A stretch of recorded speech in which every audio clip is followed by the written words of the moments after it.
Listen, healing becomes intentional when you stop waiting to feel better and start allowing God to meet you exactly where you are. So, this week's focus is on strength in weak places. And I'll be coming from 2 Corinthians 12th chapter, the 9th verse. And the New King James Version reads, "And he said to me, My grace is sufficient for you, for my strength is made perfect in weakness. Therefore, most gladly, I will rather boast in my infirmities, that the power of Christ may rest upon me." Now, I love the NLT version because it says, each time he said, "My grace is all you need." Figure that. My power works best in weakness. So now I am glad to boast about my weaknesses so that the power of Christ can work through me. So let's break this scripture down. The first part, my grace is sufficient for you. So God is not asking you to come stronger. He's not asking you to come with the ability that you need to do everything on your own. He is actually reminding you that you are already supported, because he says grace is not passive. Grace is active. It's present and it's available to you today.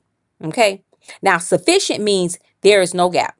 Sufficient, what you need to endure this moment is already in your reach. It's accessible to you. Okay. It's available.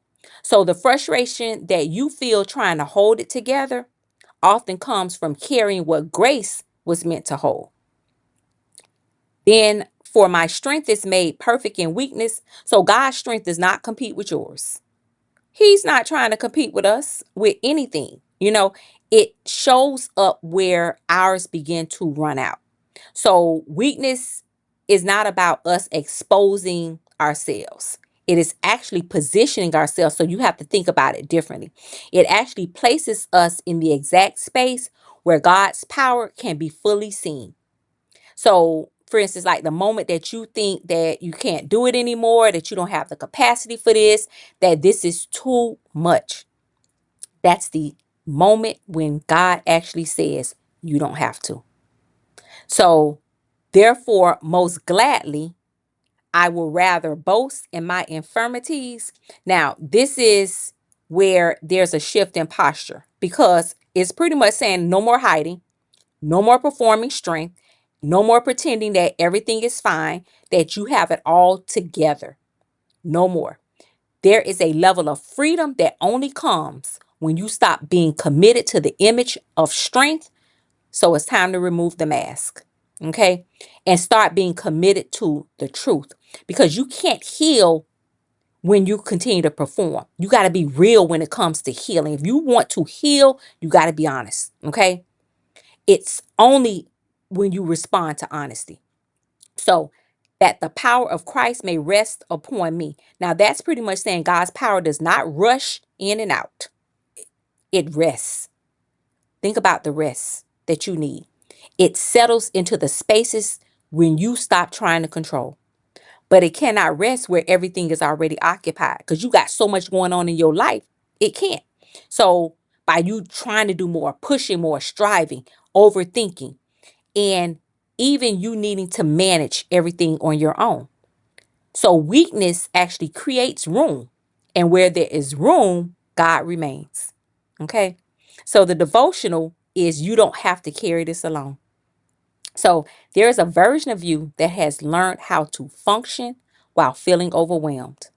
You show up, you handle responsibilities, you respond when people call you, sometimes too much.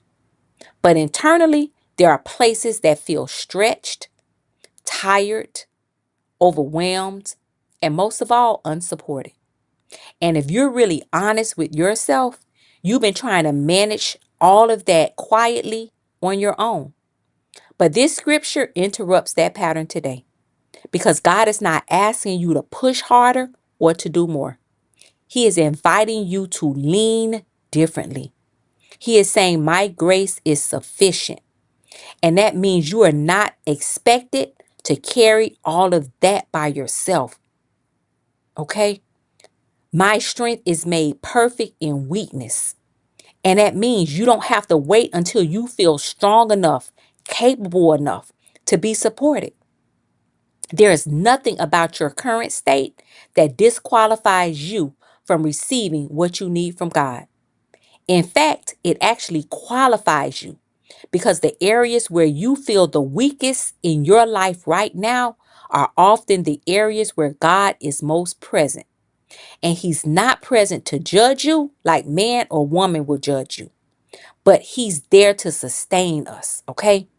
So instead of tightening your grip and feeling like you got to handle this and you got to hold it all together, trying to manage everything internally, I encourage you today to consider this.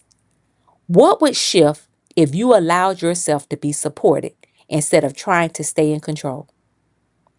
Think about it. Then I'm also providing you with a few reflection prompts, and they'll be provided to you below. Okay. So the first one, what area of your life currently feels the most overwhelming or unsupported? Number two, where have you been trying to maintain control instead of allowing yourself to receive support?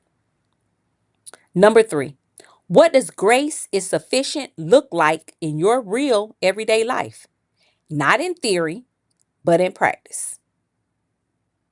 Number four, how have you been defining strength? And how might this scripture be challenging that definition for you? Number five, what would it look like this week to create space for God's strength instead of relying solely on your own? And again, all of those prompts will be provided for you. Okay. So in closing, you're not required to carry what grace has already covered. And the place where you feel the weakest may be the exact place where God chooses to remain.